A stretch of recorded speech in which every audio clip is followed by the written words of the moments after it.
कि आज हम कैसे कृषि क्षेत्र में बहुत सारी जो जोखिम होते हैं, जो बहुत बहुत सारे रिस्क हैं, उसको मैनेज करें, उनका प्रबंधन करें। इस विषय पर जैसे आदरणीय पवन सर ने कल एक दिशा दी थी, तो कल शुभम जौहरी जी, आदरणीय शुभम जौहरी जी जुड़े हुए थे, और उसी क्रम में आज मुख्य अतिथि के रूप में आदरणीय विनीत राजपूत जी, जो सहायक प्रबंधक हैं भारतीय कृषि बीमा भोपाल से, वो हैं। और उनकी मुख्य आतिथ्य के साथ ही इसी कंपनी यानी भारतीय कृषि बीमा कंपनी के डीजीएम जुड़े हुए हैं, और वो हैं आदरणीय पुष्कर प्रियदर्शी जी। और पुष्कर प्रियदर्शी जी के साथ ही कल के हमारे मेहमान शुभम जौहरी जी भी जुड़े हुए हैं। तो आदरणीय विनीत राजपूत जी से निवेदन है कि किस तरह से कृषि क्षेत्र में होने वाली बहुत सारी जो हमारे रिस्क होते हैं, उनको मैनेज करने के लिए, बहुत सारे जो जोखिम होते हैं उनको मैनेज करने के लिए हम कार्य करते हैं, किसानों की सहायता आप करते हैं। इन सभी बिंदुओं पर आप चर्चा करेंगे। आपका इस युगाहार के मंच पर बहुत बहुत स्वागत है जी। आदरणीय। बहुत बहुत धन्यवाद दिनेश जी, एवं सभी को मेरा प्रणाम।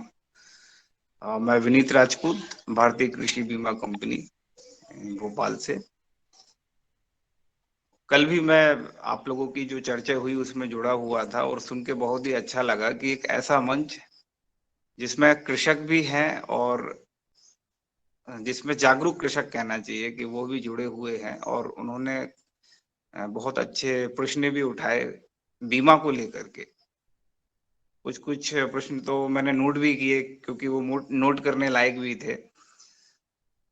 तो अच्छा लगा ऐसा मंच देख के कि इतना जागरूक मंच है, और मैंने देखा कि बहुत सारी लोगों के अंदर जिज्ञासाएं हैं बीमा को लेकर के, फसल बीमा को लेकर के, कि ये कैसे होता है, किस चैनल के माध्यम से होता है, इसके पीछे क्या कॉन्सेप्ट है, और यदि नुकसान हो जाता है तो किस तरीके से उसकी भरपाई होगी। काफी सारे प्रश्न कल के सेशन में पूछे गए थे। तो इसी कड़ी में मैं आप लोगों को बताना चाहूंगा कि देखिए, ये जो फसल बीमा का की जो योजना है, ये एक भारत सरकार की योजना है, और इसका जो प्रमुख उद्देश्य है हमारे कृषक भाइयों को कृषि के से संबंधित जोखिम जो भी हैं, जिनके माध्यम से, प्राकृतिक आपदाओं के माध्यम से जो भी उनको नुकसान होता है, उसकी भरपाई करना होता है ना। तो कल जैसे शुभम जी ने बताया भी था कि इसमें बुवाई से लेकर के कटाई तक एवं कटाई के पश्चात भी कुछ जोखिम ऐसे हैं, जैसे आपका अनसीजनल रेनफॉल कहना चाहिए, बेमौसम बारिश, कि भाई हमने फसल काट के रख दी है खेतों में और बेमौसम बारिश हो गई और उसकी वजह से कुछ नुकसान हो जाता है, तो उसको भी कवर किया गया है। कहने का मतलब यह है कि बुवाई से लेके कटाई के पश्चात पश्चात भी जोखिमों को इस योजना के अंतर्गत कवर किया गया है। इसमें सबसे पहले आपको बता दूं कि ऋणी कृषक और अऋणी कृषक दोनों को का प्रावधान है इस योजना के अंतर्गत, योजना का लाभ लेने के लिए। चाहे वो ऋणी कृषक हों जिन्होंने ऋण ले रखा है बैंकों से, उनका बीमा होगा। और यदि कोई अऋणी कृषक है जो इच्छुक है, जिसने कोई ऋण नहीं लिया है बैंक से, और वो भी इस योजना का लाभ लेना चाहता है, अपनी फसलों का बीमा करवाना चाहता है, तो वो भी इस योजना के अंतर्गत अपने आप को इनरोल करा सकता है और फायदा ले सकता है, योजना का लाभ ले सकता है। इसमें सबसे पहले जो जब हम बुवाई करते हैं तो बुवाई विफलता को सम्मिलित किया गया है, कि कृषक ने बुवाई की और बुवाई के दौरान यदि बुवाई सफल नहीं हो पाई, किसी कारणवश बारिश नहीं हो पाई या पानी नहीं मिल पाया प्रॉपर फसल को, तो इसको हम बुवाई विफलता के अंतर्गत कवर करते हैं।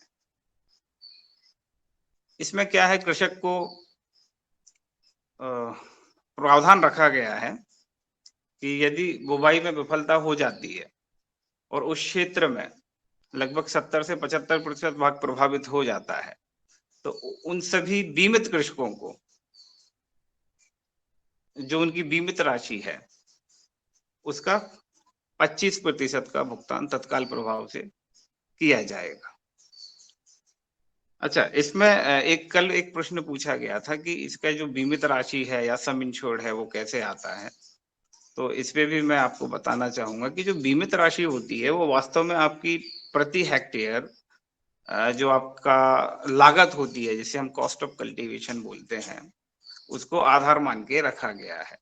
उदाहरण के लिए जैसे मध्य प्रदेश के किसी भी एक जिले का मैं उदाहरण लेता हूँ कि मान लेते हैं विदिशा एक यहाँ पे जो जिला है, तो सोयाबीन का जैसे कॉस्ट ऑफ कल्टीवेशन या कहना चाहिए उपज में लागत जो है वो 40,000 रुपए प्रति हेक्टेयर है। तो सोयाबीन के लिए जो बीमित राशि होगी 1 हेक्टेयर की वो 40,000 रुपए होगी। तो एक चीज बड़ी क्लियर करना चाहूंगा कि इस योजना के अंतर्गत जो बीमा किया जा रहा है ना, वो आपकी लागत का किया जा रहा है। कई बार हमने सुना है किसान भाइयों को बोलते हुए कि सर हमारा जो नुकसान हुआ है वो 70,000 80,000 हेक्टेयर के हिसाब से हुआ है। तो एक्चुअली वो तो आपका प्रोडक्शन है, बट ये जो योजना बनाई गई है ये लागत जो आपकी होती है उसको कवर करने के लिए होती है कि भाई किसी कृषक ने अगर 1 हेक्टेयर में सोयाबीन की फसल की कृषि की है तो उसको कितनी कम से कम लागत आ रही है। उदाहरण के लिए जो मैंने आपको बताया 40,000 रुपए प्रति हेक्टेयर एक जिले में जैसे फिक्स किया गया, ये सरकार के द्वारा फिक्स किया जाता है कॉस्ट ऑफ कल्टीवेशन। तो ये जो बीमा होता है ये एक्चुअल में लागत का होता है। तो जो आपको क्लेम मिलेगा वो उसके हिसाब से ही मिलेगा, और क्लेम की राशि अधिकतम आपकी बीमित राशि से ज्यादा नहीं हो सकती है, अधिकतम आपकी बीमित राशि तक ही सीमित रहती है। तो एक चीज तो ये क्लियर होगी कृषक भाइयों को कि ये जो बीमा होता है ये आपकी लागत का होता है, प्रोडक्शन का नहीं। अच्छा, दूसरी चीज एक प्रश्न कल पूछा गया कि महाराष्ट्र से थे, वो नाम भूल गया डॉक्टर साहब का। उन्होंने कहा कि सारी फसलें कवर नहीं हो रही हैं योजना के अंतर्गत, जैसे कि संतरे का नाम लिया था शायद से उनने। तो मैं बताना चाहता हूँ कि 2 तरह की योजनाएं हैं सरकार की। पहली योजना है प्रधानमंत्री फसल बीमा योजना, है ना। इसमें आपकी प्रमुख फसलों को कवर किया गया है। प्रमुख फसलें जैसे आपकी गेहूं, चना, सोयाबीन, धान। तो आपकी जो प्रमुख फसलें हैं इनको प्रधानमंत्री फसल बीमा योजना के अंतर्गत कवर किया गया है। इसके अतिरिक्त यदि कोई कृषक भाई सब्जी या फल उनका बीमा करवाना चाहता है तो उसके लिए मौसम आधारित फसल बीमा योजना रखी गई है। तो 2 अलग-अलग योजनाएं भारत सरकार की अभी संचालित हो रही हैं। उनका कहना था कि जैसे संतरे की फसल है या दूसरी कोई फसल है तो उसको अगर मुझे इंश्योर्ड कराना है तो कैसे कराऊंगा। तो इसके लिए क्या होता है कि आप मौसम आधारित फसल बीमा योजना के अंतर्गत अपनी सब्जियों का या अन्य फसलों का बीमा करवा सकते हैं। अब एक अगला प्रश्न ये आता है कि भाई किस कंपनी से कराना है। तो आपको बताना चाहूंगा कि वर्तमान समय में जो व्यवस्था रखी गई है शासन के द्वारा, उसके अंतर्गत जो भी बीमा कंपनियां हैं, फसल बीमा कंपनियां हैं, वो टेंडर के माध्यम से सिलेक्ट की जाती हैं शासन के द्वारा। तो जिस स्टेट में, जिस राज्य में शासन ने जिस बीमा कंपनी को चिन्हित किया है या सिलेक्ट किया है, उस बीमा कंपनी के माध्यम से आप बीमा करवा सकते हैं। इसके लिए शासन के द्वारा अधिसूचना जारी की जाती है, पब्लिसिटी की जाती है। फिर भी यदि आपको और अधिक जानकारी चाहिए कि जी हमें कहाँ से, हमें नहीं मालूम चल रहा है कि कौन सी कंपनी सिलेक्टेड है, तो आप अपने बैंक से या फिर कृषि विभाग से बात करके ये आप जानकारी निकाल सकते हैं। तो ये तो हो गया कि किस कंपनी से हम करा सकते हैं। जो कंपनी भारत राज्य शासन के द्वारा चिन्हित की गई है आप वहां से बीमा करा सकते हैं। प्रमुख फसलों का बीमा कराना है तो प्रधानमंत्री फसल बीमा योजना के अंतर्गत आप करा सकते हैं। आपकी सब्जियों का, फलों का बीमा कराना है तो मौसम आधारित फसल बीमा योजना के अंतर्गत करा सकते हैं। बीमा लागत का होगा, और जोखिम जो जितने भी प्राकृतिक जोखिम हो गए, जैसे आपका बाढ़ हो गया, अधिक वर्षा, कम वर्षा, सूखा, लगभग सभी प्राकृतिक जोखिमों को कवर किया गया है।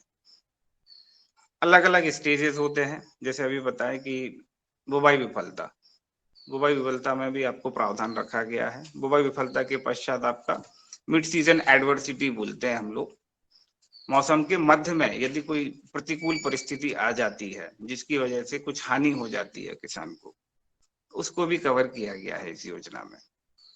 इसके अतिरिक्त व्यक्तिगत आपदाओं को भी, कुछ सिलेक्टेड व्यक्तिगत आपदाएं, जैसे आपका ओलावृष्टि हो गई, जल भराव हो गया, इन आपदाओं को व्यक्तिगत आपदा के अंतर्गत रखा गया है योजना में। यदि कोई कृषक भाई है जिसके खेत में जल भराव हो गया किसी प्राकृतिक कारण से, तो उनको 72 घंटे के अंदर ये सूचना कंपनी को देनी है। अब चाहे तो वो बीमा कंपनी को सीधे सूचना दे दें उनके टोल फ्री नंबर पे, चाहे तो कृषि विभाग के किसी अधिकारी को बता दें, या अपने बैंक को सूचित कर दें कि साहब जो है हमारे खेत में जल भराव हो गया है, जल भराव का कारण प्राकृतिक होना चाहिए। तो इस कंडीशन में क्या होगा, सर्वे का प्रावधान रखा गया है। सर्वे के पश्चात जो है तत्काल प्रभाव से जो भी लॉस वहां पर असेस किया गया है उसका भुगतान संबंधित कृषक को किया जाएगा। हाँ, इसके अलावा अभी कुछ नए एडिशंस जो हुए हैं, जो कृषकों को शायद हमारे भाइयों को सूचित नहीं है वो उसके बारे में, जैसे मैं बता दूं कि यदि आप अपनी फसल चेंज कर देते हैं, मान लीजिए कि सोयाबीन की बुवाई आप खेती आप कर रहे थे सालों से, 2 साल से, 3 साल से, और वही आपने बैंक के रिकॉर्ड में दर्ज करा रखा है, लेकिन इस बार आप जो है मान लीजिए कि पैडी मीन्स धान की खेती करना चाहते हैं, तो आपको जो कट ऑफ डेट निर्धारित की गई है भारत शासन के द्वारा, उसके 2 दिन पहले तक जाके बैंक को आपको सूचित कर देना है कि साहब मैं, मेरा सोयाबीन नहीं, मेरा धान का बीमा होना है। तो बैंक जो है उसके अकॉर्डिंग आपका धान का बीमा करेगा। लेकिन इसमें यह जरूरी है कि आप संबंधित बैंक को जाके सूचित करें, या संबंधित बैंक में आपका जो रिकॉर्ड है उसको जाके अपडेट करें, क्योंकि बैंक के रिकॉर्ड में जो फसल होगी बैंक उसी का बीमा करेगा। सबसे ज्यादा गलती मैंने यही देखी है कि कृषक क्या करते हैं कि फसल चेंज कर दी और वहां पर अपडेट नहीं करते बैंक में उनका रिकॉर्ड। तो ये चीज आपको ध्यान रखनी है कि यदि आप फसल चेंज कर रहे हैं तो आपको संबंधित बैंक को जाके अपडेट कराना है। इसके अलावा एक यह जो योजना थी ये 2016 के पहले तक जो थी कंपलसरी थी ऋणी कृषकों के लिए। तो 2016 में जब प्रधानमंत्री फसल बीमा योजना आई तो ये कंपल्सन हटा दिया गया कृषकों से। ये चीज भी मैं आप लोगों को बताना चाहता हूँ कि अब यह योजना कंपलसरी नहीं है।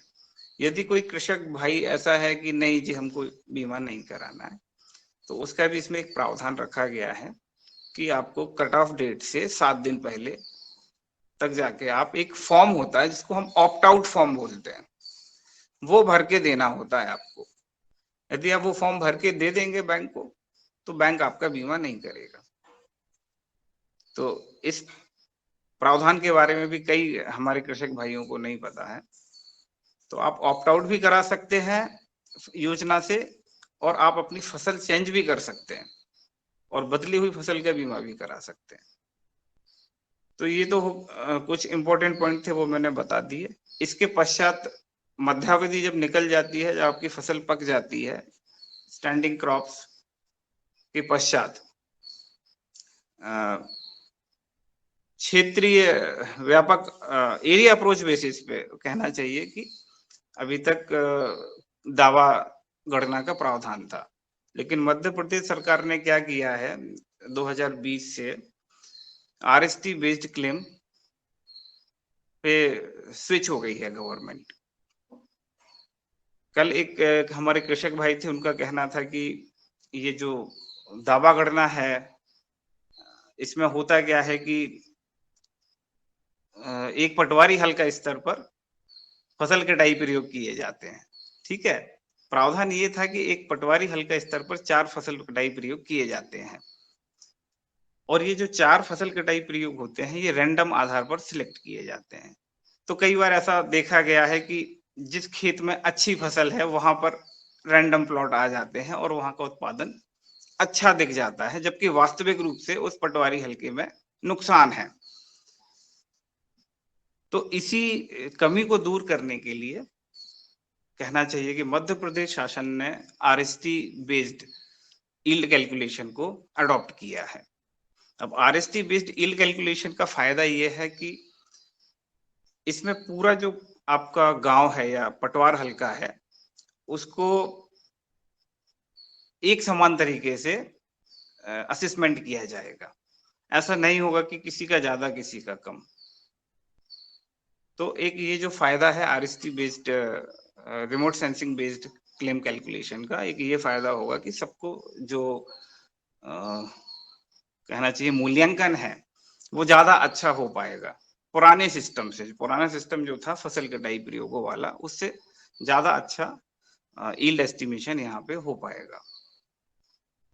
तो जब आपकी फसल कट जाती है उसके पश्चात जो भी नुकसान होता है, या तो जो स्टेट गवर्नमेंट आरएसटी बेस्ड मूल्यांकन कर रही है वो आरएसटी बेस्ड डेटा के आधार पर क्लेम देती है, और जो सरकार फसल कटाई प्रयोगों के आधार पर मूल्यांकन कर रही है वो फसल कटाई प्रयोगों के आधार पर क्लेम सेटलमेंट करती है। तो ये योजना के प्रावधान थे जो मैंने आपको बता दिए। कैसे योजना में एनरोल करना है वो मैंने आपको बता दिया, और इसके अतिरिक्त जो भी आप लोगों के प्रश्न हैं आप वो हमसे पूछ सकते हैं।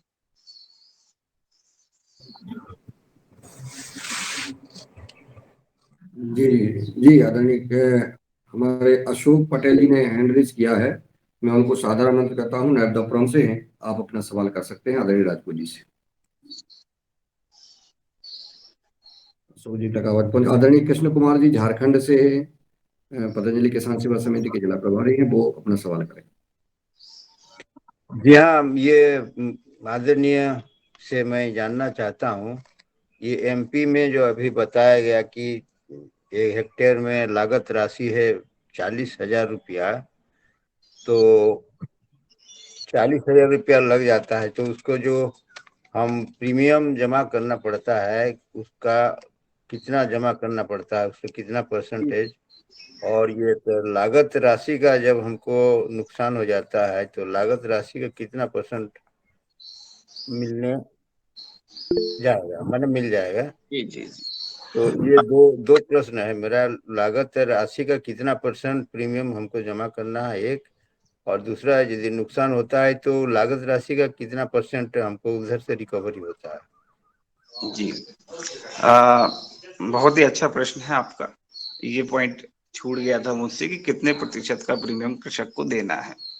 देखिए, जो 40,000 रुपए का मैंने उदाहरण लिया था, एक ये उदाहरण है ना, ये एग्जैक्ट राशि नहीं है, लेकिन आसपास रहता है।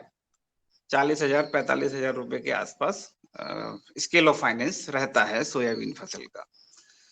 तो हम एक मान के चलते हैं कि 40,000 रुपए मान लीजिए कि आपका स्केल ऑफ फाइनेंस है सोयाबीन फसल के लिए। तो इसका 2% जो है वो कृषक को बेयर करना है, कृषक को देना है। अच्छा, इस योजना में देखिए आपको एक फायदा और भी है। ये जो 2% है ये तो कृषक अंश है, इसकी वास्तविक प्रीमियम राशि ज्यादा होती है, मतलब 18% या 20% भी हो सकती है। वास्तविक प्रीमियम राशि का सिर्फ 2% कृषक को देना होता है, शेष जो भार है वो राज्य शासन और केंद्र शासन के द्वारा वहन किया जाता है।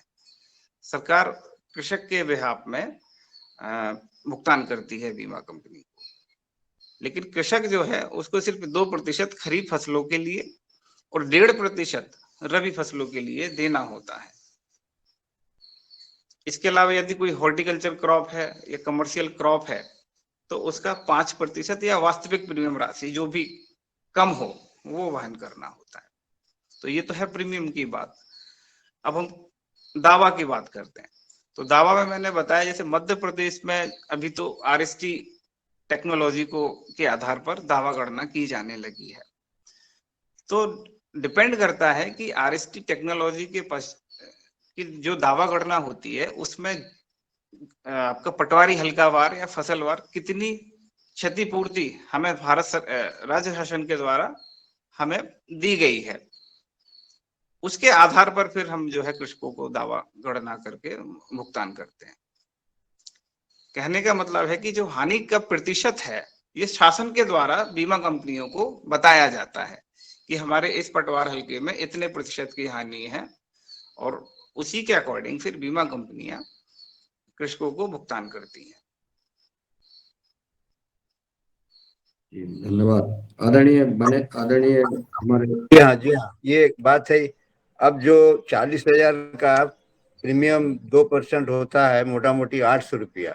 जी जी, यदि नुकसान कुछ नहीं हुआ तो 800 रुपया हमारा नुकसान चला जाएगा ना, मिलेगा कुछ नहीं, 800 तो गया ही, सर यदि वापस नहीं नुकसान मिलने नहीं वाला है। हुआ तो ये तो बहुत अच्छी बात है कि हमारी यील्ड अच्छी आई है, लेकिन ये जो 800 रुपए आप दे रहे हैं, ये तो आप जोखिम प्रबंधन कर रहे हैं सर, कि इनकेस कुछ जोखिम हो जाता है, कोई प्राकृतिक आपदा हो जाती है, तो उसमें तो आपकी जो भी लागत है, लागत के साथ जो फसल है उसका नुकसान हो जाएगा, तो उसी का आपको जोखिम प्रबंधन करना है। जी हाँ, लेकिन जोखिम नहीं हुआ तो मैंने 800 रुपया का तो जोखिम मिल गया ना सर।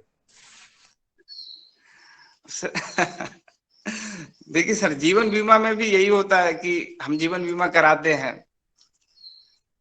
तो हम तो एक कुछ सोच के कराते हैं ना, कि लाइफ में जो जोखिम है उनको सोच के हम लाइफ इंश्योरेंस कराते हैं। हाँ जी, आदरणीय राजपूत जी, चूंकि मैं मुन्नीलाल यादव एक जी किसान हूँ, टीकमगढ़ मध्य प्रदेश से हूँ। जी सर। और आपने जो किसान के बीमा की आज बात बताई, युगहर परिवार में आपका बहुत बहुत साधुवाद, और आपके इस जानकारी को जो दी है। अभी जी भारत प्रधानमंत्री को जो बीमा का जो प्रचार प्रसार किया जाता है, उस पे किसानों को इसका बीमा के बारे में कोई ज्ञान नहीं हो पा रहा है। जी राज्य सरकार और केंद्र सरकार ने कितना रुपया इसके प्रचार प्रसार में खर्च किया है। वाहन चलाए हैं, हमने देखे हैं कि शहरों में वाहन आते हैं, लेकिन जी किसानों को उसका कोई भी ज्ञान नहीं हुआ है, क्योंकि वाहन निकलते रहते हैं, चले जाते हैं। आज आपने युगहर कार्यक्रम में जो बीमा के बारे में बताई, जो बात आज मुझे बताई या हम लोगों ने जानी, जो सदन ने जानी, वो हमने आज तक अभी तक हमने उन तमाम बहुत सारी रकम सरकार की खर्च होने के बाद भी मालूम नहीं हुई, जो आप सदन में स्वैच्छिक रूप से आज प्रदान की है आपने। आपका बहुत बहुत धन्यवाद पतंजलि किसान सेवा समिति की ओर से, और मैं पतंजलि ऑर्गेनिक रिसर्च इंस्टीट्यूट की ओर से आपको धन्यवाद देता हूँ। और जी मेरा निवेदन है कि जो बीमा किया जाता है, जब हम किसी व्यक्ति का बीमा करते हैं, जी वो व्यक्ति कितने वर्ष का है और वो कितने वर्ष तक क्या करता है, कौन नौकरी करता है, कौन बिजनेस करता है, उसका कितना कमा लेगा वो, उसका बीमा का उसको क्लेम मिलता है। यह बात हमारे बात से सहमत है क्या आप? जी जी, बिल्कुल सहमत। ठीक। एक्सीडेंट हो जाए या कोई भी घटना हो जाए तो उसका उसका वो उसको क्लेम मिलता है जो वो आगे भविष्य में करने वाला था। जी फसल का बीमा, देखिए तुलनात्मक बात कर रहा हूं। फसल का बीमा क्या है?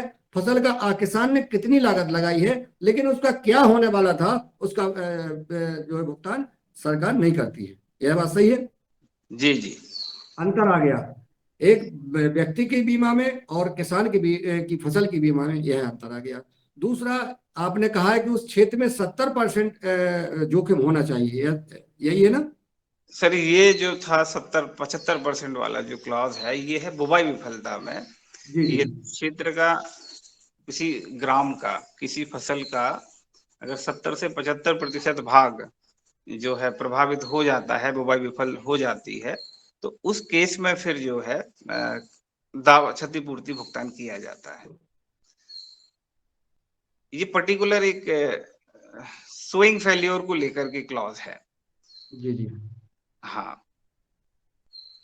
चलिए, बहुत सारे क्वेश्चन आ रहे हैं, मैं क्वेश्चन ले सर, लेते हैं सदन से। इसमें पटवारी हल्का नंबर के अनुसार होता है, कैसा होता है, कुछ जानकारी दो ना, हाँ कि हाँ, व्यक्तिगत नहीं हो सकता? इसमें होता क्या है सर, कि सबसे पहले तो है ना, आपके पटवारी हल्के और फसलों को अधिसूचित किया जाता है शासन के द्वारा, है ना। और जो पटवारी हल्के और फसलें अधिसूचित होती हैं, योजना का क्रियान्वयन उन्हीं पटवारी हल्कों और फसलों के लिए किया जाता है। इसमें व्यक्तिगत नहीं है, जैसे व्यक्तिगत बीमा ऐसा ऐसा व्यक्तिगत फसल का प्रावधान नहीं है आपके इसमें कुछ? बिल्कुल, मैंने आपको बताया था कि इसमें व्यक्तिगत जो कुछ जोखिम है, सिलेक्टेड जोखिम है, उनमें व्यक्तिगत क्षतिपूर्ति का प्रावधान भी रखा गया है ना। जैसे ओलावृष्टि हो गया, जल भराव हो गया, लैंडस्लाइड हो गया, ये कुछ 4-5 जोखिमों को कवर किया गया है व्यक्तिगत तौर पे। इसमें कितने परसेंटेज हानि होती तो बीमा मिलता है?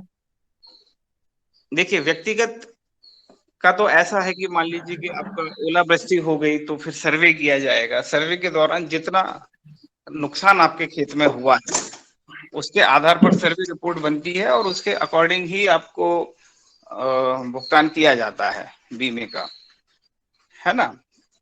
इसके अतिरिक्त मान लीजिए कि ओलावृष्टि हो गई, आपका भुगतान हमने कर दिया, सर्वे के दौरान हमने देखा कि हाँ जी 50% का नुकसान था, हमने आपको भुगतान कर दिया। इसके पश्चात मौसम समाप्ति के पश्चात जब आपकी फसलें कट जाएंगी तब आपको एंड ऑफ सीजन क्लेम अलग से दिया जाएगा, जो हमें शासन से लॉस परसेंटेज प्राप्त होता है। तो डिफरेंस क्लेम जो आपका बनेगा उसका भुगतान भी आपको किया जाएगा। नहीं, ये दूसरे क्लेमों में कितने परसेंट नुकसान होता है? जैसे मान लो जी इकट्ठी जो फसल है, मान लो जैसे सोयाबीन में इल्ली खा गई सबने, तो कितने परसेंटेज नुकसान होता है तो बीमा राशि अपने को मिलेगी, मिलने के चांसेस हैं? ठीक है, सोयाबीन की फसल में जैसे इल्ली लग गई, जी ठीक है, तो इल्ली लगेगी तो निर्भर करता है कि अगर व्यापक पैमाने पे इल्ली लगी है तो उसके लिए जिला प्रशासन, राज्य शासन के द्वारा अधिसूचना जारी की जाती है कि भाई इल्ली या कीट व्याधि की वजह से हमारे इस पटवारी हलके में इस फसल के अंतर्गत जो है 50% या 60% का नुकसान हो गया है। तो उसके पश्चात सर्वे होता है, सर्वे दल जो है अपनी रिपोर्ट प्रस्तुत करता है, जो भी उसमें आपको लॉस परसेंटेज आता है ना, उसका 25% का भुगतान आपको तत्काल किया जाता है। तत्काल जो मैं आपको बता रहा हूँ, मौसम मध्यावधि के अंतर्गत इसको हम कंसीडर कर सकते हैं। नहीं, जैसे इसके 40,000 अपन ने माना तो 40,000 का 25% प्रति हेक्टर 10,000। अगर अपन माना, हाँ, 10,000 रुपए 10,000 रुपए है ना प्रति ये हेक्टर। आपको तत्काल प्रभाव से मिल जाएगा। ठीक है, फिर जब जी मौसम समाप्त हो जाएगा उसके पश्चात हमें शासन से लॉस परसेंटेज के आंकड़े प्राप्त होते हैं, तो उसके पश्चात जो भी आपका क्लेम बनेगा, मान लीजिए कि 30,000 रुपए क्लेम बन रहा है तो 10,000 आपको मिल चुका है, डिफरेंस 20,000 रुपए आपको फिर अलग से भुगतान किया जाएगा। सर, ये बीमा राशि और मुआवजा, ये इनमें क्या फर्क है? सरकार जो आरबीसी के अंतर्गत मुआवजा देती है ना, वो और ये बीमा राशि में क्या फर्क है, थोड़ा आप बताने की कृपा करें। जी जी, देखिए बीमा राशि जो है वो संपूर्ण रूप से बीमा से संबंधित रहती है और जी जिन किसानों ने बीमा कराया है वही लोग पात्र होते हैं। जी। लेकिन मुआवजा होता है वो शासन का पार्ट होता है ना, वो एक अलग प्रक्रिया होती है, तो वो टोटली शासन पे डिपेंड करता है। ये मुआवजे की प्रक्रिया कितना परसेंट देते हैं? क्या कुछ नियम है, कुछ जानकारी है क्या हाँ, आपको? मुआवजे का मुझे आइडिया नहीं है। अच्छा, मेरे साथ मेरे सीनियर हैं श्री पुष्कर प्रियदर्शी जी, वो भी जुड़े हुए हैं, तो मैं उनसे भी रिक्वेस्ट करूंगा कि वो भी जो है हमारे जो कृषक भाई हैं उनके प्रश्न जो आ रहे हैं उस पर कुछ प्रकाश डालें। आदरणीय पुष्कर साहब को सादर आमंत्रित करते हैं, वो आए और सदन में मार्गदर्शन देने का कष्ट करें।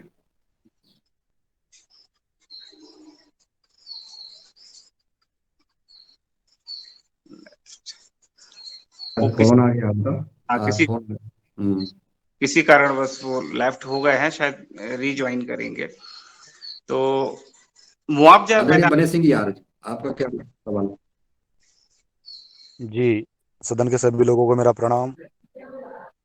मैं बने सिंह आर्य, मध्य प्रदेश, जिला आगरमालवा से, जो आज के हमारे मुख्य अतिथि जी बीमा के बारे में जो जानकारी दे रहे हैं, जानकारी तो बहुत अच्छी है,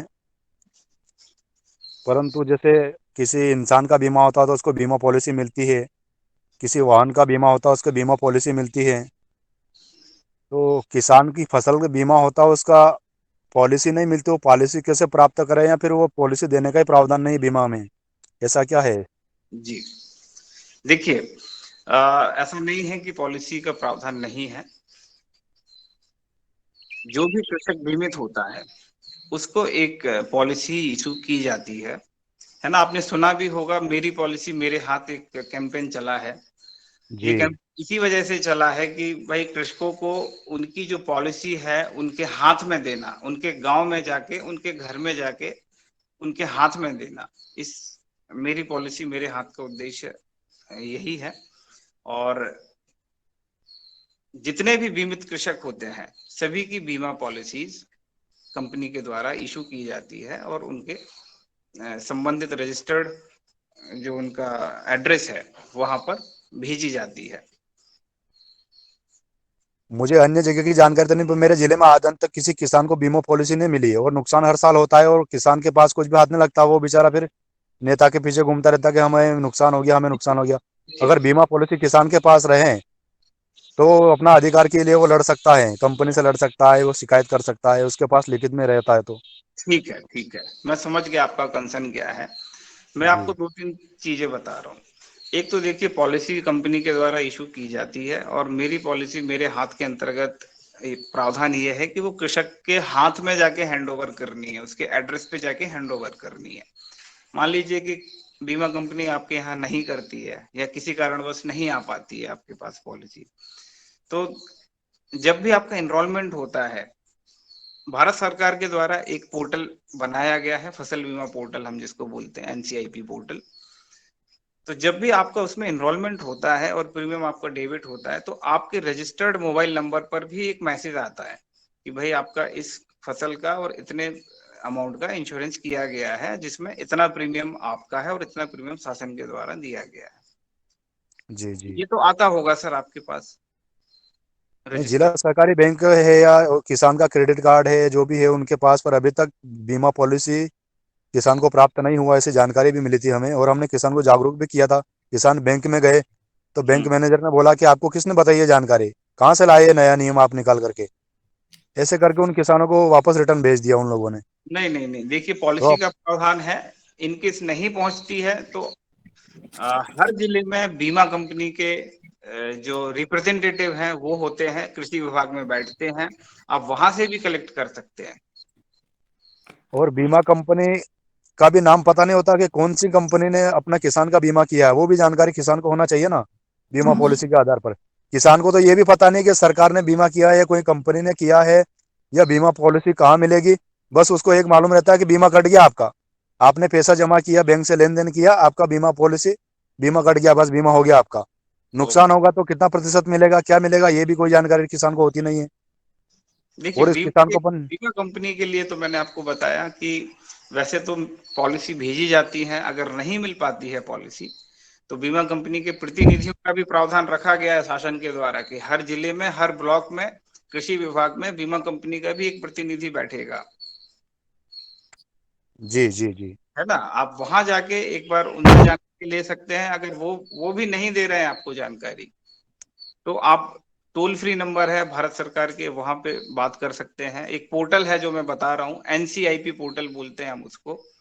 आप पीएमएफबीवाई पोर्टल भी डालेंगे गूगल पे तो वो खुल जाएगा और उसके सामने help desk number, toll free number दिए होते हैं।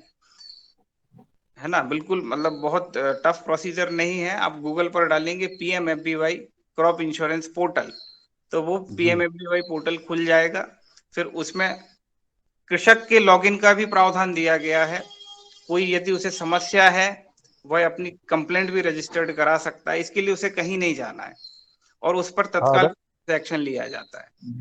आदरणीय, गूगल और पोर्टल पर जाने के लिए हर किसान को जानकारी नहीं रहती। जैसे जिस बैंक या जिस शाखा से बीमा होता है किसान का, हम्म। उसी शाखा में बीमा कंपनी वाले का नंबर दर्शाया जाए कि आपको बीमा कंपनी वाले के ये नंबर, और इस कंपनी ने आपका बीमा किया है किसान का, और आप पॉलिसी यहाँ से प्राप्त करें। ऐसी सूचना प्रत्येक बैंक में एक लेटर लिखा हुआ रहना चाहिए, चार्ट पूरा। तो वहाँ हर किसान उस चीज का उपयोग कर सकता है। आपके जनप्रतिनिधि ये करवा सकते हैं अगर उनको नॉलेज हो तो। चलिए जनप्रतिनिधि क्या, बहुत सारे नेताओं अभी को तो मालूम नहीं है कि बीमा मनीष कैसे सिंह होता जी, है। मनीष सिंह जी, नेताओं की बात अपन नेताओं से करें, अपन बीमा की बात अपन जी आदरणीय राजपूत जी से करें। जो समय चूंकि आगे चल रहा है, 20 मिनट और जी शेष हैं जी इससे करने के लिए। वैसे राजपूत जी ने बहुत अच्छी जानकारी दी है। और बिल्कुल क्या, आप जो जानकारी देने आ रहे हैं तब तो सवाल निकल रहा है, नहीं तो आज तक पता ही नहीं था ना कुछ। आदरणीय सही राजपूत जी बात। जो पूर्ण जानकारी दे रहे हैं, मैं बहुत अच्छी जानकारी दी, राजपूत जी को बहुत बहुत धन्यवाद। जी बिल्कुल। जी सदन में जो जानकारी आज सरलता के साथ हम जी। किसान भाइयों को दे मैडम रहे हैं। इतना था कि हम जैसे मैनेजर से बीमा पॉलिसी मांग सकते हैं ना, किसानों को जागरूक करके। बिल्कुल, आप मैनेजर से बीमा पॉलिसी मांग सकते हैं, और मैं तो मैनेजर के बाद आप बाद में जाइए, क्योंकि बीमा कंपनी के प्रतिनिधि आपके ब्लॉक में है, आपके जिले में है, आप पहले वहां जाएं। देखिए, जी आप अगर चैनल से काम करेंगे तो जल्दी रिजल्ट आपको मिलेगा।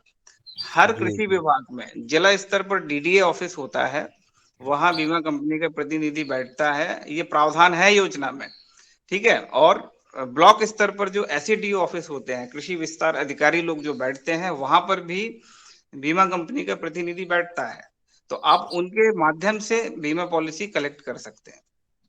जी जी जी, धन्यवाद। चलिए, बहुत सुंदर संवाद चल रहा है। आदरणीय राजपूत जी बहुत सरलता के साथ हम किसान भाइयों के लिए मार्गदर्शन दे रहे हैं बीमा के ऊपर। मैं आदरणीय पतंजलि लिक्विड चलता हूँ। आदरणीय हमारे श्री पवन कुमार जी सदन में उपस्थित हैं, जिनके मार्गदर्शन में वो ये उपहार कार्यक्रम संचालित है। मैं चाहूंगा कि वो आए और आदरणीय राजपूत जी हमारे योग शिक्षक और इस सदन में अपना मार्गदर्शन देने का कष्ट करें, संवाद करें। आदरणीय पवन कुमार जी। जी, सदन को प्रणाम, नमस्कार सभी को। आज के मुख्य अतिथि विनीत जी, जो कि जिन्होंने बहुत सुंदर तरीके से आज बीमा के बारे में बताया, किसानों और बीमा का जो ये जो रखा गया है, प्राविधान रखा गया है, इसके बारे में जो संशय थे उसमें कुछ कमी आई होगी, जो दूरियां थी वो कुछ कम हुई है, ऐसा प्रतीत होता है। और मुझे लगता है कि प्राविधान सरकार ने बहुत सारे कर रखे हैं, लेकिन कई बार उसकी सूचना नहीं मिल पाती है, या फिर सूचना लेने में कुछ एक विलंब हो जाता है या नहीं हो पाता है। तो इस वजह से भी कई बार लगता है कि हम उसको जरा सी असंतुष्ट होता है एक वर्ग। लेकिन मुझे लगता है यह भी एक प्राविधान जो सरकार अब डिजिटल तरीके से वेबसाइट के जरिए, पोर्टल के जरिए बहुत सारे प्राविधान कर रहे हैं कि सब कुछ आपको अपने मोबाइल फोन के माध्यम से भी उपलब्ध हो सकता है। ऐसी जो व्यवस्था की गई है, इसके लिए तो कहीं पर जाने की भी जरूरत नहीं है। और तो थोड़ा सा उसके लिए भी अगर हम प्रयास करें तो जो डॉक्यूमेंट है वो हमारे मोबाइल फोन में आ सकता है, ना उसको प्रिंट करने की जरूरत है, ना कुछ, उसको देखा जा सकता है। हालांकि बहुत सारे हमारे किसानों को मोबाइल फोन में पढ़ने में परेशानी होती है, लेकिन ये मेरे ख्याल से केवल एक समय की बात है।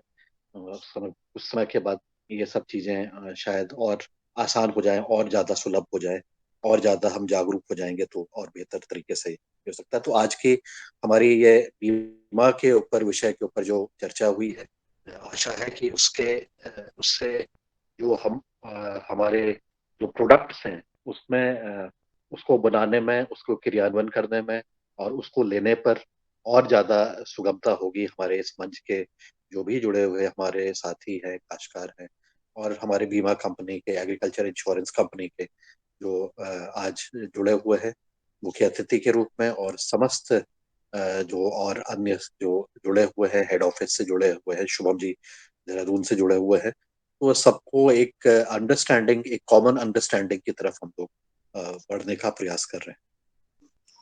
तो इसके लिए बहुत साधुवाद है। और हम भी अभी चर्चा हमारी चल रही है, और आशा है कि उसके एक सकारात्मक रिजल्ट आएंगे, और ये बीमा जैसे एक विषय जो कि जरा सी अभी उतना ज्यादा लोगों में जागरूकता नहीं है, उसको और सरल करने की तरफ हम लोग बढ़े। तो इसी तरह से आज का जो हमारा योग जो का जो सत्र हुआ वो भी बहुत सुंदर रहा।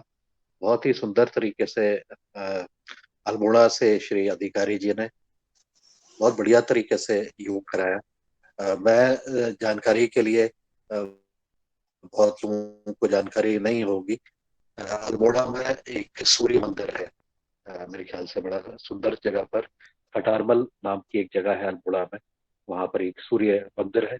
और जब आज अधिकारी जी सूर्य नमस्कार कर रहे थे इतने सुंदर तरीके से, तो मुझे उस सूर्य मंदिर की याद आ रही थी। और मैं चूंकि वहां पर गया हूँ पहले, तो बहुत ही सुंदर तरीके से वो यादें ताजा भी हो रही थी।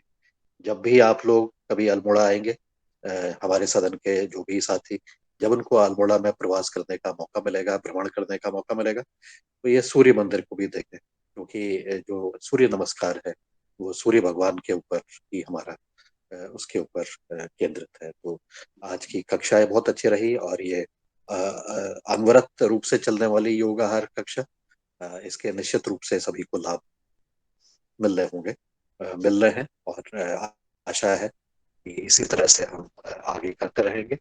और कल हमारी बहन प्रणाली जी का भी जन्मदिन था, उनको भी बिलेटेड बर्थडे है और बहुत बहुत शुभकामनाएं हैं। आप इसी के साथ मैं अपनी वाणी को भी विराम देता हूँ। नमस्कार, धन्यवाद, ओम प्रणाम।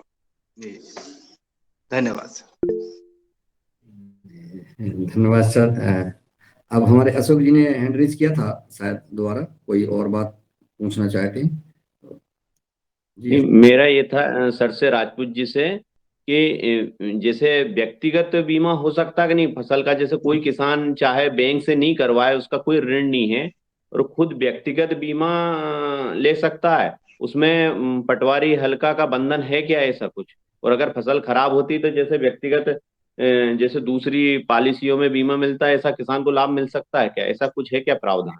जी, देखिए, सबसे पहले जरूरी है कि वो जिस फसल का बीमा कराना चाहते हैं वो अधिसूचित होनी चाहिए शासन के द्वारा, पहला जी क्राइटेरिया। दूसरा जी क्राइटेरिया कि जिस ग्राम में आप रहते हैं, जहां आपकी फसल है, खेत है, जी वो अधिसूचित हो। ये दो जी क्राइटेरिया आपके अगर पूरे हो जाते हैं तो कृषक, अगर आऋणी कृषक है, फिर भी वह जाके बैंक से बीमा करा सकता है। यदि बैंक से नहीं कराना है तो सीधे बीमा कंपनी के कार्यालय में आके कुछ जरूरी दस्तावेज होते हैं, जैसे आपका आधार कार्ड हो गया, बैंक की पासबुक हो गई, और आपकी जमीन के कागज हो गए, खसरा खतौनी हो गए, ये जमा जी करके आप बीमा करा सकते हैं। और धन्यवाद। यदि यदि नहीं कृषक सक्षम है ऑनलाइन करने के लिए, तो वो भी प्रावधान सरकार ने रखा है। कुछ कृषक हमने देखे हैं कि सीधे PMFBY पोर्टल पर जा करके अपने आप को एनरोल कर लेते हैं और बीमा करा लेते हैं। तो यदि फिर सक्षम है तो वहां से भी करा सकते हैं। फिर ये प्रीमियम मिलने का इसका बीमा मुआवजा मिलने का प्रावधान इसमें क्या है व्यक्तिगत वालों में? देखिए, व्यक्तिगत जो आपकी पेरिल्स हैं या प्रावधान है, उसके अंदर लिमिटेड पेरिल्स को रखा गया है सर, है ना। आप बात कर रहे हैं कि इंडिविजुअल फार्मर जा रहा है और अपना इंश्योरेंस करा रहा है, तो वो सारी योजनाओं में कवर होगा। मतलब कि बुवाई विफलता में भी अगर उसने इंश्योरेंस करा लिया है, खुद जाके कराया है, तो उसको सारे ही लाभ मिलेंगे। यदि बुवाई विफलता होती है वहां पर और शासन डिक्लेयर कर देती है, तो उसका भी उसको लाभ मिलेगा।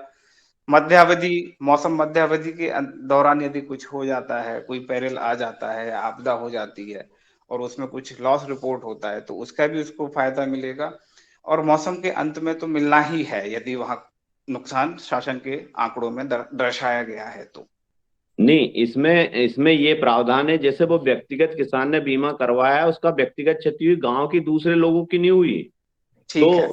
तो तो वो बीमा मिल सकता है कि नहीं? नहीं, शासन का नियम ऐसा है कि वो पटवारी हल्के में नुकसान होगा तो नहीं नहीं मिलेगा, नहीं वो सर, रिश्ते हो गए, उसमें बहुत से नियम कानून, वो नियम कानून के अंतर्गत वो किसान आते ही नहीं, परेशान हो जाता है। नहीं, अभी जो नई योजना है प्रधानमंत्री फसल बीमा योजना, इसके अंतर्गत प्रावधान रखा गया है। अब नुकसान किस वजह से हुआ? यदि व्यक्तिगत नुकसान जो है वो ओलावृष्टि से हुआ है या जल भराव से हुआ है, तो जैसे ये कुछ पेरिल्स हैं, ये जोखिम दो है तीन जिनको। चीज है, जल भराव, ओलावृष्टि और ये इल्लियों का प्रकोप। इल्लियों का प्रकोप नहीं है सर इसमें। इल्लियों का प्रकोप आएगा आपका मौसम मध्यावधि में, क्योंकि इल्लियों का प्रकोप जो है वो किसी एक खेत में नहीं होगा, होगा तो पूरे क्षेत्र में होगा, या पूरे 8-10 जो आपके खेत लगे हुए हैं या गांव है उसमें होगा। तो तो ये व्यक्तिगत जानवर खा जाते हैं वो फसल को? हाँ, अभी मध्य प्रदेश की बात करूं तो मध्य प्रदेश शासन ने जानवर से के कारण जो नुकसान होता है उसको अभी यहाँ अधिसूचित नहीं किया है मध्य प्रदेश में, लेकिन अन्य राज्यों में प्रावधान है अन्य योजना राज्यों के में है क्या अंतर्गत। सर? अन्य राज्यों में लागू है? योजना में प्रावधान रखा गया है, तो ये निर्भर करता है राज्य शासन के ऊपर। अगर राज्य शासन उसको अपनी अधिसूचना में डालना चाहते हैं, वो करना चाहते हैं, तो वो कर सकते हैं। चलिए, ये बहुत राज्य सुंदर। शासन पे छोड़ दिया गया है। जी जी, बहुत सुंदर। आदरणीय कल्पना कोटले जी बालाघाट जिले से है, मैं उन्हें आमंत्रित करता हूँ वो अपनी बात रखें। आदरणीय कल्पना बहन जी। सदन को प्रणाम सभी को। विनीत सर से मैं निवेदन करती हूँ कि वीडियो ऑन कीजिए। और सर मैं ये कर रही थी, ये सुनना चाह रही थी क्योंकि मेरा सुन नहीं पाई मैं आपके संबोधन को पूरा। तो ये जो फसल बीमा योजना जो है, ये मतलब उसके क्राइटेरिया में कौन कौन व्यक्ति आते हैं, जैसे कितने एकड़ वाले व्यक्ति आते हैं, ऐसा मैं सुनना चाह रही थी। और इसकी सरल प्रक्रिया, क्योंकि जटिल प्रक्रिया की वजह से किसान लोग जुड़ नहीं पाते। और ये गवर्नमेंट की योजना है कि प्राइवेट कंपनी भी इसको फसल बीमा योजना करती है, कि सिर्फ गवर्नमेंट वाले करते हैं, और ब्लॉक में कहाँ पे होता है, बस ये सुनना चाह रही थी। देखिए मैडम, इसमें क्या है, कोई भी कृषक इंश्योरेंस करा सकता है। मैंने शुरू में ही बताया था, चाहे वो ऋणी कृषक हो या अऋणी कृषक हो, चाहे वो छोटा किसान हो या बड़ा किसान हो, है ना। उसका क्राइटेरिया है कि उसकी जो फसल जो वो कराना चाह रहा है वो अधिसूचित होनी चाहिए और उसका क्षेत्र अधिसूचित होना चाहिए। तो छोटे किसान, मार्जिनल किसान और बड़े किसान, सारे कृषक इस योजना के अंतर्गत आते हैं। और मैंने चैनल्स आपको बता ही दिए हैं कि ये ऋणी कृषक जो हैं वो बैंकों के माध्यम से जाके बीमा करा सकते हैं। अऋणी कृषक बैंकों से सीधे कंपनी के पास जाकर के या कंपनी के जो भी इंटरमीडिएरीज होते हैं उनके माध्यम से, सीएससी सेंटर सब जगह है, तो सीएससी सेंटर के माध्यम से भी आप एनरोलमेंट करा सकते हैं।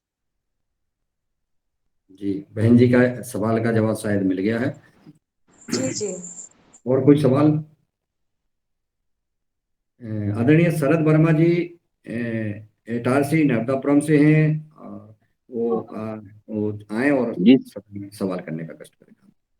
सर, मैं यह है कि जब किसान केसीसी बनवाता है जी तो जैसे उसने क्रॉप पैटर्न लिया, धान लिए और गेहूं ले लिया, मूंग ले ली, लेकिन जब बीमा मिलता है तो वो जैसे सोयाबीन का आ गया, ठीक है। अब जब सोयाबीन का बीमा, जब अधिसूचना के तहत बीमा मिलता है, तो बैंक का कहना है कि साहब आपने तो आपका यहाँ तो धान का केसीसी बना हुआ था, तो आपका जो प्रीमियर कटा है वो धान का कटा है, सोयाबीन का नहीं कटा, इसलिए साहब आपको वो बीमा नहीं मिलेगा। अब चलिए, ठीक बैंक वाले साहब खेत तक तो जाते नहीं है कभी भी। वो तो जो एक बार 10 साल पहले जो केसीसी बनाई थी, जो भी उन्होंने फसल का बनाया, धान का बना दिया तो ठीक है, या सोयाबीन का बना दिया, तो जी, वो उसी के तहत चलते हैं। तो जी। वहां फिर क्लेम हमें मिल नहीं पाता है। एक आ, चीज वो थी सर, जी। तो इस प्रॉब्लम को कैसे दूर? शरद जी, मैंने है ना स्टार्टिंग में ही ये चीज बोली थी, क्योंकि मैंने ऑब्जर्व किया है ये वाला जो आपने इशू बताया है, ये बहुत कृषकों के साथ ऐसा होता है कि उन्होंने क्रॉप पैटर्न चेंज कर दिया, लेकिन बैंक के रिकॉर्ड में जाके अपडेट नहीं कराया। तो बैंक जी तो सर। अपने रिकॉर्ड के हिसाब से चल रहा है, उसके जी रिकॉर्ड में यदि सोयाबीन है तो वो सोयाबीन का इंश्योरेंस कर देगा। तो इसके लिए एक प्रावधान मैंने बताया था कि योजना में डाला गया है कि आप जो है बैंक को जाके एक बार सूचित कर दें कि साहब, जो मैंने केसीसी की रिक्वेस्ट की थी वो मैंने सोयाबीन फसल की थी, लेकिन अब मैं धान फसल की बुवाई करूंगा, तो मेरा धान फसल का बीमा होना चाहिए। जी तो जी। केस में फिर सर बैंक मेरा, आपका धान का बीमा करेगा। सर तहसीली में जो मेरा पटवारी है, वो ऑलरेडी, जिसने मेरी क्रॉप सोयाबीन चढ़ाई हुई है जी गोदावरी में मेरी, तो जब रिकॉर्ड मेरा बता रहा है सर कि ऑलरेडी मेरा सोयाबीन चढ़ा हुआ है, तो फिर मुझे आवेदन देने की या वो क्या जरूरत है उसको? देखिए, अभी मतलब क्या किसान पे बोझ क्यों है सर इसका? जी। सर क्या है, अभी ऐसी कोई ऑलरेडी पटवारी ने चढ़ा दिया, ऑनलाइन सारी आदमी देख रहे हैं, बीमा कंपनी भी देख रही है, पटवारी भी देख रहा है, बैंक भी देख रही है, अभी लेकिन जब बैंक क्लेम देने का नंबर आया तो वो अंदर से निकाल लिया कि नहीं साहब? आपने तो वो कराया ही नहीं। नहीं, इसके बहुत सारे तरीके हैं। देखिए, हम एक किसान होने के नाते समझते हैं कि हम इस चीज को कहाँ पकड़ सकते हैं। सबसे पहले तो जब आपने सोयाबीन की है, आपने खेत में सोयाबीन की है, एक उदाहरण लेते हैं, ठीक है, लेकिन रिकॉर्ड में धान है आपके, तो जब आपका प्रीमियम कटेगा वो धान का कटेगा, मैसेज आएगा आपके रजिस्टर्ड मोबाइल पे। ये बाय डिफॉल्ट सुविधा है कि आपका जो रजिस्टर्ड नंबर है उस पर मैसेज जरूर आएगा। जैसे ही पोर्टल पे एंट्री होती है सरकार के, वैसे ही आपके पास एक मैसेज आ जाता है। तो उधर हमें थोड़ी सी जागरूकता दिखानी है कि यार मेरा जो है वो किस फसल का कटा है, उसमें मेंशन होता है। तो वहां हमें एक जागरूकता दिखानी है कि यार मेरी तो जो है सोयाबीन फसल है, लेकिन प्रीमियम मेरा धान का कट रहा है। तो तत्काल जाके आप बता सकते हैं। दूसरा मैंने एक प्रावधान बताया, क्या है कि बैंक का सिस्टम और जो रेवेन्यू सिस्टम है, जैसे आपने बताया कि पटवारी को पता है, लेकिन बैंक का सिस्टम और रेवेन्यू सिस्टम आपस में अभी जुड़े हुए नहीं है ना। हो सकता है वो भारत शासन के उसमें हो, मतलब ध्यान में हो कि आगे चल के जोड़ना है, और बिल्कुल जोड़ेंगे भी। जैसा कि अभी लैंड रिकॉर्ड को लिंक किया गया है पोर्टल के साथ, तो वैसे ये भी पाइपलाइन में होगा। बट एक जागरूक किसान होने के नाते हमारी भी थोड़ी सी रिस्पॉन्सिबिलिटी ये है, यदि हमने क्रॉप पैटर्न चेंज किया है तो हम बैंक को जाके बताएं, क्योंकि कहीं ना कहीं बीमा का काम जो है बैंक से जुड़ा हुआ है। तो बैंक के रिकॉर्ड में जो होगा वो बीमित हो जाएगा। एक प्रश्न ये था, ये मूंग की जो फसल है, मध्य प्रदेश में तीसरी फसल मूंग बोई जा रही है, बोते हैं, तो वो अधिसूचित है कि नहीं? उसमें अगर नुकसान होता तो बीमा मिलने के चांसेस है कि नहीं? जी देखिए, मूंग और उड़द फसलों को खरीफ के अंतर्गत अधिसूचित किया जाता है। ग्रीष्म में गर्मी में जायद में नहीं किया जाता। अच्छा, जायद में नहीं किया जाता सर। तो सर ये गर्मी में जो अभी ओले पड़ गए मूंग की फसल पे किसानों को, और जो हमारे इधर चिल्ला चोट हो रही, इसमें क्या संभावना है सर? देखिए, जो अधिसूचित नहीं होगा उसका बीमा नहीं होगा सर, है ना। लेकिन मैंने जो देखा है कि कुछ फसलें ऐसी होती हैं जो अधिसूचित नहीं होती हैं, इनका बीमा नहीं होता है, तो शासन के द्वारा कुछ मुआवजा वगैरह कुछ दिया जाता है किसानों को। उसका मुझे बहुत ज्यादा आइडिया नहीं है, लेकिन जो फसल अधिसूचित नहीं है वो बीमित नहीं होगी। मतलब इसमें बीमा का चांसेस नहीं है। सरकार चाहे तो इसको बीमा के लिए भेज सकती है ऊपर, सरकार अधिसूचित कर सकती है। अगर सरकार ने अधिसूचित कर दिया तो वो फिर बीमा के दायरे में आ जाएगी। नहीं, सरकार ने सर अधिसूचित किया, लेकिन बैंक में उनका जहां जहां केसीसी वगैरह था, तो उसमें तो प्रीमियम कटा ही नहीं है किसानों का, क्योंकि तो फिर अधिसूचित भी अगर अभी कर देती है तो फिर भी बीमा के चांसेस थोड़ी है इसमें। नहीं देखिए, अब इसमें दो चीजें हैं। अधिसूचित तो कर दी है, ठीक है, लेकिन आपने अपने केसीसी रिकॉर्ड में मेंशन नहीं किया, तो बैंक नहीं करेगा। बैंक को कैसे पता कि आप मूंग या उड़द कर? बैंक वही करेगा जो अधिसूचित हो और आपके रिकॉर्ड में हो। तो ये तो फोकट की नेतागिरी चल रही सर, सही समझ में आ गई। सिर्फ मुआवजा का प्रावधान है, मुआवजा मिल सकता है उनको, बाकी बीमा का कोई प्रावधान नहीं है। बीमा का प्रावधान सर तभी है जब सरकार के द्वारा अधिसूचित किया गया हो और वह फसल आपके द्वारा की जा रही हो। हाँ, अधिसूचित भी की जा रही है और उसका प्रीमियम बैंक के द्वारा काटा जाता है, तो हाँ, इसका प्रीमियम काटते ही नहीं। दो फसल हमारे यहाँ, दो फसल का प्रीमियम काटते हैं, एक तो रबी की और खरीफ की। ये ग्रीष्म की तीसरी फसल है हमारे इधर एमपी के कुछ इलाके। सर जहां तक मुझे सर हमारे इधर एक बैंक ने पीएनबी, पंजाब नेशनल बैंक ने अधिसूचना में क्रॉप जो चढ़ी हुई थी, जैसे सोयाबीन चढ़ी है, लेकिन वो बीमा ना काट के वहां पे धान का बीमा काट दिया, लगभग 100 किसानों का। ठीक है। अब सर जब बीमा आया तो वो सोयाबीन का बीमा आया जी, तो लोगों ने सर क्या है, केस लगा दिए। तो अधिसूचना वाला बैंक ने नहीं काटा था, तो बैंक के ऊपर केस लग गया। अब बैंक को ये दिया गया, बैंक अब बीमा वाले बोले कि साहब आपने सही बीमा काटा नहीं, बैंक ने। बैंक को जो अधिसूचना में क्रॉप थी वो काटनी थी जी, लेकिन वहां की फील्ड ऑफिसर ने सर वो काट दी क्रॉप जो अधिसूचना नहीं थी। जी तो कोर्ट ने निर्णय दिया कि आप बैंक इसका पेमेंट देगा, जी जो भी बीमा का क्लेम है जी जी वो पंजाब नेशनल बैंक देगा। जी ये एक्चुअल निर्धारित हो गया। उसके बाद सर वो हाई कोर्ट में चले गए बैंक वाले, लेकिन अभी तक 3-4 साल हो गए सर, कोई उसका वो नहीं हुआ। वो अपने चला रहे हैं केस और वो आगे बढ़ते रह रहा है, सर देखिए लेकिन प्रावधान ये किसानों है, को 100 प्रावधान किसानों ये को है सर कि मुआवजा नहीं मिला। यदि ये सुप्रीम अधिसूचित कोर्ट है, भी जाएगा, वो हाई कोर्ट के बाद में सुप्रीम कोर्ट, उनको बीमा नहीं मिलेगा, जिंदगी भर ऐसे ही लेकिन करेंगे। बैंक की मंशा नहीं रहती सर देने की बीमा कभी भी। सर जो अधिसूचित है उसी का प्रीमियम बैंक काट सकती है। यदि उन्होंने गलती से तो ऐसी वो फसल सर का उन्होंने प्रीमियम गलत काट काट लिया लिया ना है, सर, वो तो अधिसूचित खाते पे नहीं है, पैसे गए हैं। तो वो उनको तत्काल प्रभाव से संबंधित कृषकों को वापस कर देना चाहिए था। चूंकि बैंक ने नहीं किया, इस वजह से बैंक की रिस्पॉन्सिबिलिटी फिक्स की गई है उस केस में। जी जी। बहुत बहुत और वो सुंदर। अभी हाई कोर्ट में चल रहा था, 3 साल हुए अभी तक पेमेंट नहीं मिली उसकी। बहुत सर सुंदर। ये तो हमारी कहना चाहिए कि न्याय प्रणाली है, तो इसके लिए भी मैं कहूंगा मंच से कि वो इसके लिए भी कुछ आवाज उठाए।